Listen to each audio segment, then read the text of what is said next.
ગુજરાતમાં દારૂબંધીની વાતો વચ્ચે રાજ્યમાં ફરી એકવાર લઠ્ઠાકાંડ સર્જાયો હોવાની આશંકા છે। ખેડાના નડિયાદમાં રવિવારે મોડી રાત્રે દેશી દારૂ પીધા બાદ અડધા કલાકમાં જ ટપોટપ 3 લોકોના મોતથી અરેરાટી વ્યાપી ગઈ છે।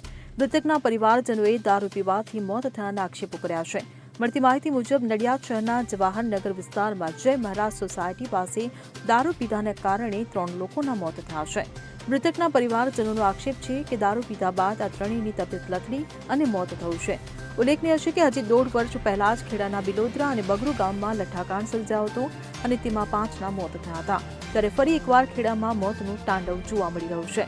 ખેડામાં લઠ્ઠાકાંડની આશંકાને પગલે આ અંગે જાણ થતાં ગાંધીનગર સ્ટેટ મોનિટરિંગ સેલના અધિકારીઓ, સ્થાનિક એલસીબી, એસઓજી, ડીવાયએસપી અને આઈબીની ટીમ ઘટનાસ્થળે પહોંચી ગઈ છે અને મૃતકોને નડિયાદ સિવિલ હોસ્પિટલ ખાતે પીએમ માટે મોકલવામાં આવ્યા છે। પીએમ રિપોર્ટ આવ્યા બાદ જ સમગ્ર હકીકત બહાર આવશે। પ્રાથમિક માહિતી મુજબ ઘટનામાં યોગેશ કુશવાહ, રવિન્દ્ર રાઠોડ તથા કનુભાઈ ચૌહાણનું મોત નીપજ્યું છે। Bureau report CN24 news. હવે જુઓ દેશ દુનિયાની તમામ ખબરો તમારી આંગળીના ટેરવે।